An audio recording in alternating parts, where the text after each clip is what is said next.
From the Benetti Classic to the Benetti Vision, the Tradition, the Delfino, the Mediterraneo, the composite Superyacht series produced by Benetti has consistently broken records throughout the yachting industry. Their names are synonymous with success. For that reason, I was very excited when Benetti invited me here to Viareggio to take a look at their brand new 44-metre flagship yacht, which is called the Benetti Diamond. This is the first one to be launched. There's still work underway on board as they prepare her for her owner. But we are amongst the first people to have the opportunity to take a look at her in detail.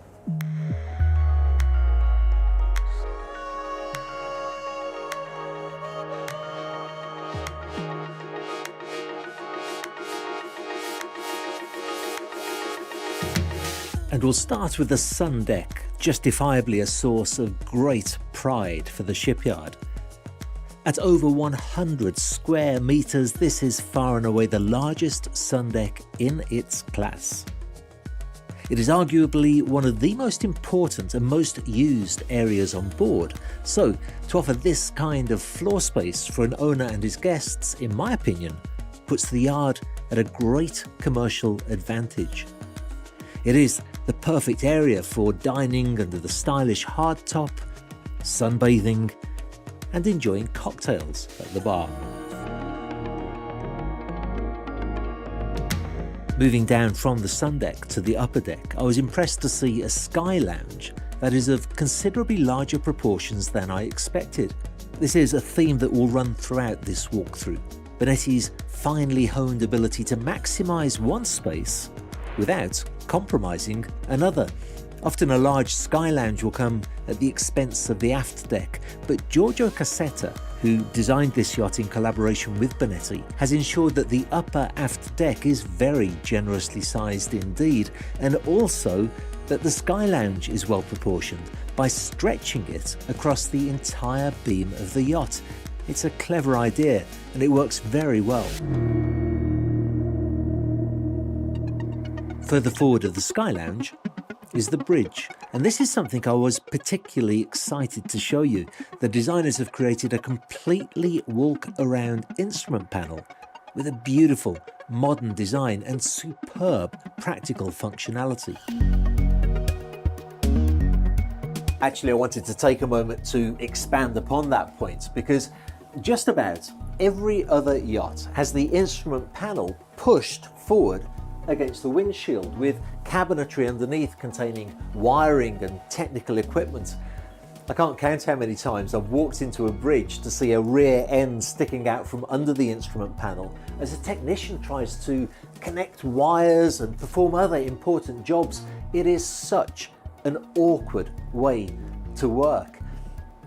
This brand new system from Benetti is not just beautiful to look at, it's also very, very practical.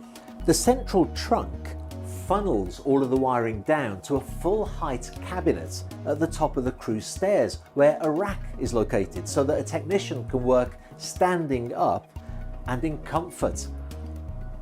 Oh, and this, by the way, this is carbon fibre.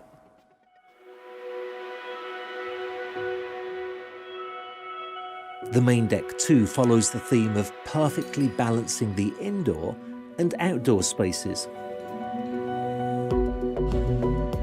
I was astonished at how wide and spacious the opening to the lounge is, even having large windows in the corners facing aft. This was achieved by moving the lateral trunks of the yacht further forward so that the aft area of the lounge is open, light and spacious. It is a sumptuous and inviting area, and note those long blade-shaped windows that run the length of the superstructure, bathing the lounge in light and providing uninterrupted views of the surrounding seascape.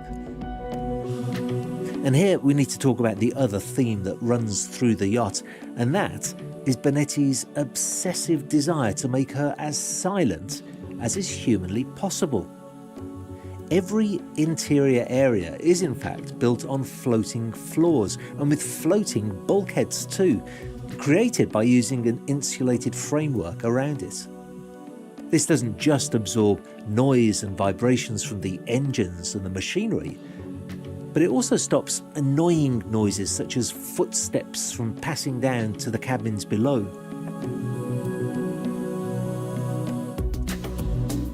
And talking of the cabins, forward of the main lounge is a 60 square metre owner's suite complete with a study area. The sumptuous stateroom itself with a walk-in closet and a wonderful ensuite bathroom that will be a joy to wake up to in the morning. Here again, I've often seen large master suites, but then when I see the galley, I'm always disappointed, since space from the galley has been robbed to give to the master. Here though again, Benetti and Giorgio Cassetta have triumphed in their ability to feed one space without ever starving the other. Below deck, there are 4 magnificent staterooms for guests, and whilst you can see on screen the beauty of the adornment, I'd like to tell you about something that you can't see, since it really exemplifies Benetti's superior level of quality. The piping that runs behind the ceiling panels in these cabins is actually sound insulated, so that if, for example, somebody takes a shower whilst a guest is asleep, the noise of the running water won't disturb their slumber.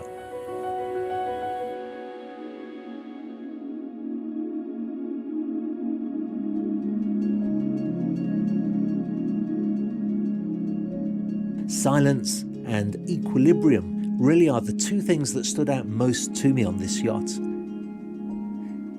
In addition to the floating floors and bulkheads that we mentioned earlier, great lengths have been taken to eliminate noise and vibrations from machinery on board.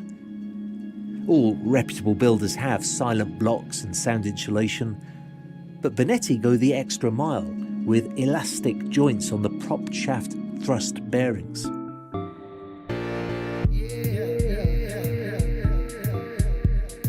Let's take a moment to look at the outside spaces, and forward of a spacious and inviting aft deck, 2 side decks lead to steps up to the bow.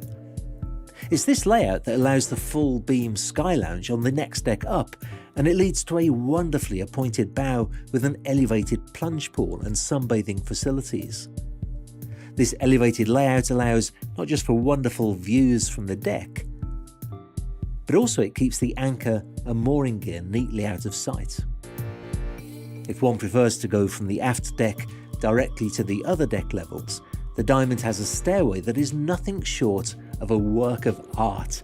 Teak steps flanked by glass bulwarks are moulded together by Benetti's remarkable oval stainless steel railings.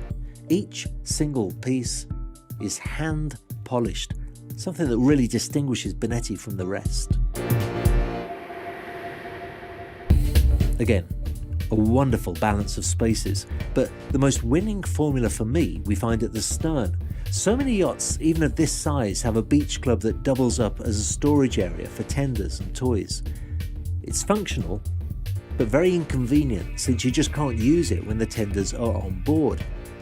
Benetti have somehow managed to fit a very sizable tender garage towards the stern, big enough in fact for a 6.3 metre tender and 2 jet skis. But at the extreme aft, there is a totally separate beach club that can even be used while the yacht is cruising, so that guests can enjoy the view.